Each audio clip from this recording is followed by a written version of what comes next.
आजकल हर दूसरे दिन अखबार में खबर आ रही है कि इस कंपनी ने इतने एम्प्लॉय को निकाल दिया। ये आखिर कंपनियां इतने एम्प्लॉय को निकाल क्यों रही है? और ये जिन व्यक्तियों को निकाल रहे हैं इनकी जिंदगी में तो फर्क आ रहा है, बाकी जो व्यक्ति आम आदमी आपके और मेरे जैसे, क्या उनकी जिंदगी में भी कोई इम्पैक्ट आएगा? ये कहीं मंदी आने के संकेत तो नहीं? कहीं मंदी आने तो नहीं वाली, या मंदी आ चुकी है?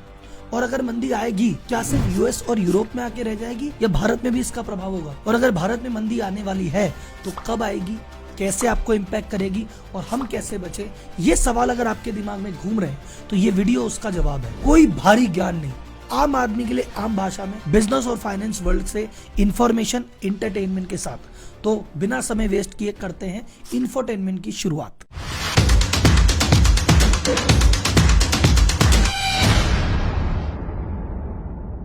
तो वीडियो का फ्लो कुछ इस प्रकार रहेगा। किन किन कंपनियों ने कितने एम्प्लॉय को निकाला, पहले उस पर बात करेंगे। फिर बात करेंगे मंदी होती क्या है, फिर ये आती कैसे है, और ये जब आती है तो इसका इम्पैक्ट क्या होता है और हम इससे कैसे बचेंगे, हमें क्या सावधानी रखनी है। 2022 एम्प्लॉय फायरिंग का साल रहा। इस समय बहुत सारे एम्प्लॉय को नौकरी से निकाला गया। एक रिपोर्ट के अनुसार 50 से ज्यादा कंपनियों ने 90,000 से ज्यादा एम्प्लॉय को फायर कर दिया। अभी जो लेटेस्ट डेटा अगर अपन देखेंगे 2023 में, अभी फरवरी में बैठे हैं, सारा डेटा को मिला लें तो 1 लाख से ज्यादा फायरिंग तो सिर्फ टेक एम्प्लॉयज की हुई है। यानी 3300 व्यक्ति प्रतिदिन फायर किए गए हैं। और ऐसा नहीं कि छोटी मोटी कंपनी ने फायर किया है, सब बड़ी बड़ी कंपनियों ने। सबसे ज्यादा फायर किया अमेजन ने 18,000, उसके बाद आया Google 12,000, Facebook 11,000, Microsoft 10,000, Salesforce, Intel, zoom, जिसकी बात करोगे हर दूसरी कंपनी ने फायरिंग की है, जबरदस्त की है, जम के की है। आपको लग रहा है कि सर टेक कंपनी ने किया होगा, सर बैंक्स ने भी की है, जेपी मॉर्गन ने भी की है, क्रेडिट स्विस ने भी की है। बैंकिंग सेक्टर को अगर छोड़ दो तो कार बनाने वाली कंपनियां भी कर रही है, और इंडिया में स्टार्टअप भी बड़ी भारी भरकम मात्रा में कटिंग कर रहे हैं। अब एक सवाल है कि भैया ये इतना क्यों कर रहे हैं? क्योंकि इनका कहना है भैया मंदी आने वाली है या मंदी की शुरुआत हो चुकी है, हमको एक्सपेक्टेड है कि अब काम धीरे धीरे कम होगा, तो हमारे पास एम्प्लॉय ज्यादा है, तो हमारे प्रॉफिट को सस्टेन रखने के लिए हम निकालेंगे। अब एक सवाल, आखिर मंदी होती क्या है? बहुत आसान भाषा में समझना। लोगों ने इकोनॉमिक्स पता नहीं क्यों कॉम्प्लिकेट कर रखी है, कोई ढंग से समझाए तो इससे आसान चीज नहीं है। इकोनॉमिक्स तेजी, मंदी, महंगाई सब डिपेंड करती है डिमांड और सप्लाई पे। अगर भाई साहब बाजार में पैसा है तो डिमांड होगी,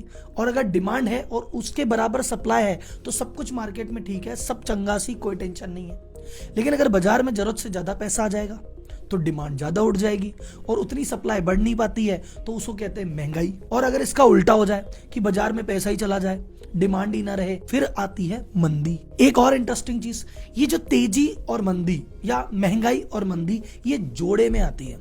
यानी अगर नॉर्मल सब कुछ चल रहा है तो जब तक लंबे समय तक चलता रहेगा, लेकिन अगर एक बार तेजी आई या महंगाई आई तो उसके बाद मंदी आएगी ही आएगी, और एक बार मंदी आई तो कितनी भी लंबी चले उसके बाद एक बार महंगाई आएगी ही आएगी। तो अगर अपन ये डिस्कस कर रहे हैं कि भैया मंदी आ गई है या आने वाली है, तो इसका मतलब भैया पहले तेजी आई थी तगड़ी वाली, तभी ये चीज चालू हुई है। अब ये कैसे हुई, आपको थोड़ा सा 2-3 साल पीछे ले चलता हूँ। अभी पहले अपन समझ रहे कोरोना काल चल रहा है भाई साहब, आप घरों में बैठे हो, लॉकडाउन में बैठे हुए हैं, बाजार में पैसा नहीं निकल रहा, किसी प्रकार की खरीदारी नहीं है, किसी प्रकार की डिमांड नहीं है। तो सरकार ने कहा भैया मंदी आएगी और बहुत भारी भयंकर मंदी आएगी। तो सरकार ने कहा भैया मंदी वंदी अपने को चाहिए नहीं तो अर्थव्यवस्था का बट्टा बैठेगा, तो हमारे पास भी टैक्स वैक्स नहीं आएगा, दिक्कत हो जाएगी।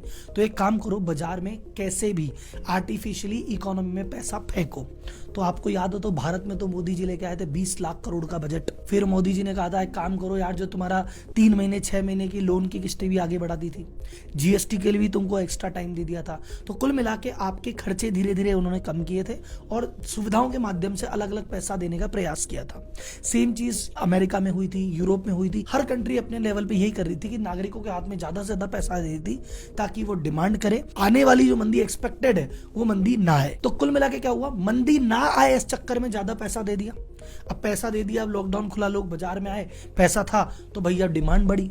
अब डिमांड बढ़ी पर सप्लाई नहीं बढ़ी, क्योंकि भाई सब चाइना में तो लगा हुआ था, फिर भी लॉकडाउन बाद में भी, तो चाइना से बहुत सारा वर्ल्ड, यूएस भी डिपेंडेंट है, यूरोप भी डिपेंडेंट है, हम भी डिपेंडेंट है, तो बहुत सारे माल बन ही नहीं पा रहे थे या लेट बन रहे थे, सप्लाई थी। उधर यूक्रेन वाला वॉर हो गया, तो यूक्रेन रशिया के वॉर में उधर से आना था अनाज, तो भाई साहब इधर वो नहीं आ पा रहा था। सप्लाई कम है और डिमांड बहुत ज्यादा है, तो क्या होगी, महंगाई बढ़ गई। सरकार को पता था महंगाई आएगी ही आएगी, और सरकार तैयार थी कि कोई बात नहीं यार, चाहे एक बार महंगाई आ जाए, लेकिन भाई साहब ये वाला कांड नहीं होना चाहिए मंदी वाला। इधर तो डिमांड बढ़ गई और इधर भाई साहब सप्लाई घट गई। और एक चीज और खतरनाक, वो जो अमेरिका सैंक्शन लगा रहा था रशिया पे, तो रशिया ने यूरोप की गैस और बंद कर दी कि भैया तुम्हें गैस वैस नहीं देंगे। तो उधर भाई साहब अगर जब गैस की कमी हो गई तो हर चीज महंगी हो गई, वहां इलेक्ट्रिसिटी महंगी हो गई, वहां रहना खाना पीना सब महंगा हो गया। दूसरा, जब ऑयल के प्राइस की कमी हुई तो ऑयल के चक्कर में भाई साहब बाकी सब जगह बाकी चीजों के भी दाम बढ़ गए। तो जैसे तैसे ये महंगाई का दौर आया और ये सरकार को पता चल गया भैया मंदी की संभावना तो नहीं है, तेजी है, बढ़िया है, लेकिन अब क्या है भैया तेजी को भी तो कंट्रोल करना है। तो सरकार के हाथ में एक बहुत पावरफुल टूल होता है, सब सरकारों के हाथ में है। अपन इंडिया सरकार के एग्जांपल से समझते हैं। एक वर्ड आपने सुना होगा, सरकार रेपो रेट बढ़ा दी, रेपो रेट बढ़ा दी। रेपो रेट क्या होता है? रेपो रेट सरकार का टूल है जिसके माध्यम से वो बाजार में या तो पैसा डालती है या बाजार से पैसा खींच लेती है। तो जब उसे लगता है कि यार मंदी है तो पैसा डालती है और ताकि बाजार में भाई सब तेजी बने, और जब लगता है ज्यादा ही तेजी आ गई तो पैसा खींच लेती है ताकि वो बैलेंस में आ जाए। तो रेपो रेट का मतलब वो रेट होती है जिस रेट से आरबीआई बैंक को कर्जा देती है और वही बैंक उसी पे 2-4% अपना जोड़ के वो आप लोगों को कर्जा देती है। ये रेट जब कोरोना का टाइम था 4% थी, यानी आरबीआई 4% पे देती थी बैंक को, बैंक देती थी आपको। फिर बाद में आरबीआई ने कहा कि थोड़ा सा बाजार के पैसे खींचने, तो आरबीआई ने 40 पैसा बढ़ाया, 4.40 किया। फिर उसके बाद 50 पैसे और बढ़ाए, 4.90 किया। 7 महीने पहले एग्जैक्ट एक काम हुआ था। 7 महीने पहले मैंने एक वीडियो और बनाई थी जिसमें मैंने बताया था कि भैया ये रेपो रेट 4 से 4.90 आ गई है, अब ये बढ़ के 6, 6.5 भी जाएगी और ये मंदी आएगी। ये 7 महीने पहले का वीडियो, जाके आप अभी जाके देख के आओ।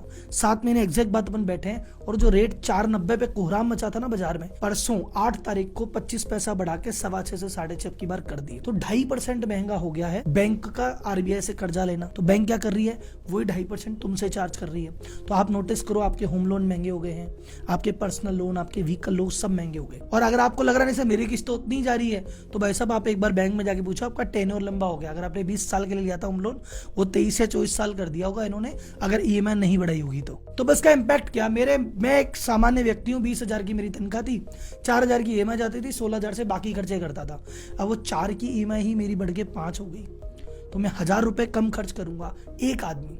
तो ऐसा कितने आदमियों के साथ हो गया? जितने होम लोन है सब जोड़ लो, कार लोन जोड़ लो, पर्सनल लोन जोड़ लो, बिजनेस लोन जोड़ लो, तो एकदम से इतना पैसा जो कि खर्चे में जाता बाजार में, वो सब बैंकों के पास जाने लग गया। तो बाजार से एकदम पैसे खिंच गए। तो एक आम आदमी के अगर ईएमआई बढ़ा दोगे तो क्या करेगा? फालतू के खर्चे रोक देगा। फालतू के खर्चे रोकने का मतलब डिमांड कम कर दी उसने।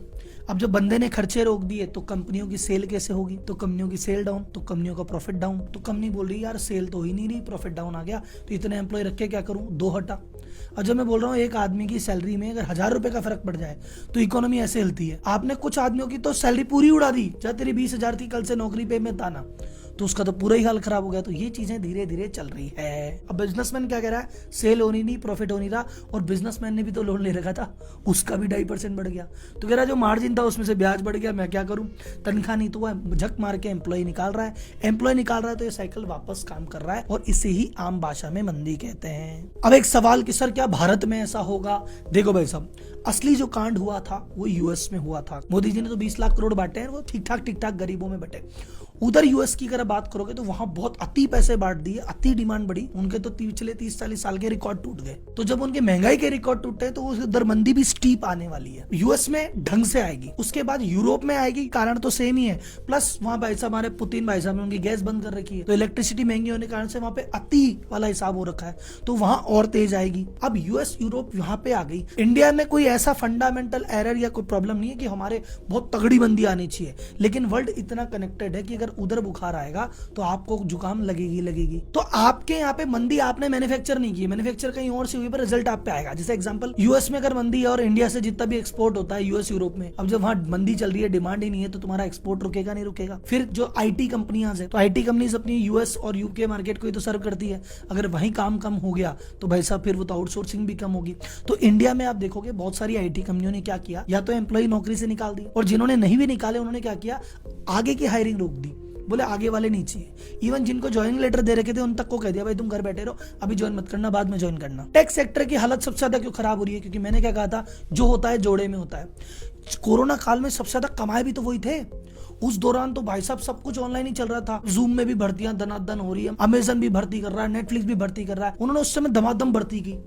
अब जब जितनी ज्यादा बढ़ती की, अब जरूरत से ज्यादा बढ़ती हो गई, अब माल डाउन हो गया तो उनको फायरिंग करनी ही थी। तो जब हायरिंग मास होगी कुछ समय बाद फायरिंग भी मास होगी। तो सर जी मतलब भारत में मंदी आएगी, ये कंफर्म है? कंफर्म तो है, क्योंकि 4 से 6.5 हुआ है, इसलिए मंदी आनी कंफर्म है। हाँ, आप एक तरीके से जरूर बच सकते हो। बोले क्या तरीका? ये है कि भाई साहब देखो 2023 है, ये लास्ट ईयर है, 2024 में इलेक्शन होने वाले हैं। जब भी इलेक्शन होता है, कोई भी सिटिंग सरकार होती है, वो उसको पता है कि अर्थव्यवस्था अगर मंदी रहेगी तो लोग उदासीन हो जाते हैं, लोगों का टेंशन हो जाती है, फ्रस्ट्रेशन में वो नेगेटिव वोट न डाल दे। तो इलेक्शन ईयर में हमेशा सरकार प्रयास करती है कि बाजार में पैसे का इनफ फ्लो रहे, और इलेक्शन के टाइम पे बाजार में पैसे का फ्लो अपने आप आ भी जाता है। तो हो सकता है आपकी मंदी जो मार्च अप्रैल मई में आनी थी, ये इलेक्शन ईयर के चक्कर में 3 महीना 6 महीना थोड़ी आगे चली जाए, लेकिन आएगी, ये बात कंफर्म है। तो अब हमें करना क्या है? अगर आप व्यापारी हैं तो सबसे पहले बात सुनिए, एक्सपेंशन करने से पहले 2 बार सोच लेना। आपको लग रहा है कि देखो काम धंधा बहुत बढ़िया चल रहा है, सब आनंद है, मैं एक फैक्ट्री और डाल लेता हूं, एक दुकान और डाल लेता हूं, फ्रेंचाइजी बांट देता हूं और सेल आएगी। आ भी सकती है, नहीं भी आ सकती। रिसेशन क्या होता है? ऐसा नहीं कि पूरी कंट्री पे एक साथ असर डालता है, कुछ सेक्टर पे जरूरत से ज्यादा डाल देगा, कुछ सेक्टर पे थोड़ा कम डालेगा, कुछ सेक्टर पे फर्क ही नहीं पड़ेगा। तो आप अपने सेक्टर को एनालिसिस करो कि आपके सेक्टर पे मंदी का क्या फर्क पड़ता है, हिस्टोरिकली जब मंदी आई थी क्या आपके सेक्टर पे फर्क पड़ा था या किस तरह का इंपैक्ट है, उसके बेसिस पे आप डिसीजन लो। ऐसे अंधी में डिसीजन मत ले लेना कि भाई बढ़ना है, बहुत सोच समझ के बढ़ना। दूसरा, आम आदमी बोले सर हम क्या करें? सर जी सबसे पहले आप थोड़ा सेविंग्स पे देना करो ध्यान। चालू आजकल क्या है, हमारी जो योलो जनरेशन है ना, जेन जी जेन वाई, वो भाई साहब आईफोन ईएमआई पे ले आती है, वो कैपेसिटी होंडा सिटी की है, लेकिन भाई साहब हमको तो उससे भी महंगी गाड़ी लेनी है, वैगनार की कैपेसिटी है तो वैगनार लेके आओ, होंडा सिटी के पीछे मत जाओ। तो ये जो लोन ले रहे हो ना, जब तक बहुत ज्यादा जरूरी ना हो, बिना लोन के पार ही ना पड़ रही हो, तब तक लेना तो अलग बात है, तो मजबूरी लेना ही पड़ेगा। पर जब तक अवॉइड कर सकते हो लोन लेना अवॉइड करो, फालतू के खर्चे अवॉइड करो, फालतू का एक्सपेंशन की हाँ एक घर बड़ा बना लेते हैं, ओ भाई गाड़ी बड़ी ले आओ, ये वाली चीजों को थोड़ा सा अवॉइड करके चलो। तीसरा, सेविंग अगर आप कर रहे हो और उसको इन्वेस्ट कर रहे हो तो इन्वेस्टमेंट तो आपका जारी रखो। आप सोचो मार्केट मंदा है मैं पैसे बचा लो, नहीं सर, मार्केट मंदा है, अगर शेयर मार्केट टूटेगा तो आपको जो चीजें महंगी मिलती थी वैसे सस्ती मिलेगी, और इस मंदी की बात से जब वापस तेजी आएगी तब आपको शेयर मार्केट में अच्छा फायदा हो सकता है। तो अपना जो इन्वेस्टमेंट है ना, उस इन्वेस्टमेंट को रोकना मत। तो ये तो मेरे कुछ थे सजेशन। आपके और भी कुछ सवाल हो तो कमेंट बॉक्स में पूछना, जितने पढ़ सकता हूँ, जितने का जवाब दे सकता हूँ जरूर दूंगा। कोई सवाल ऐसा होगा जिस पे लंबा वीडियो बनाना है तो जरूर बनाऊंगा। ठीक, तो ये वीडियो कैसी लगी मुझे कमेंट बॉक्स में जरूर बताना। अगर मेरी ये वीडियो अच्छी लगे तो चैनल को सब्सक्राइब मत करना, इसके अलावा जाके 10 वीडियो और देखना। आपको लगे हाँ यार पूरे चैनल मेरे मतलब का है तो सब्सक्राइब करना, एक वीडियो के बेसिस पे मत करना। ठीक है, तो अगली वीडियो में मिलेंगे और इस वीडियो में करेंगे टाटा ग्रुप का बिजनेस एम्पायर डिस्कस करेंगे। तो तब तक के लिए चलते हैं, धन्यवाद, जय हिंद।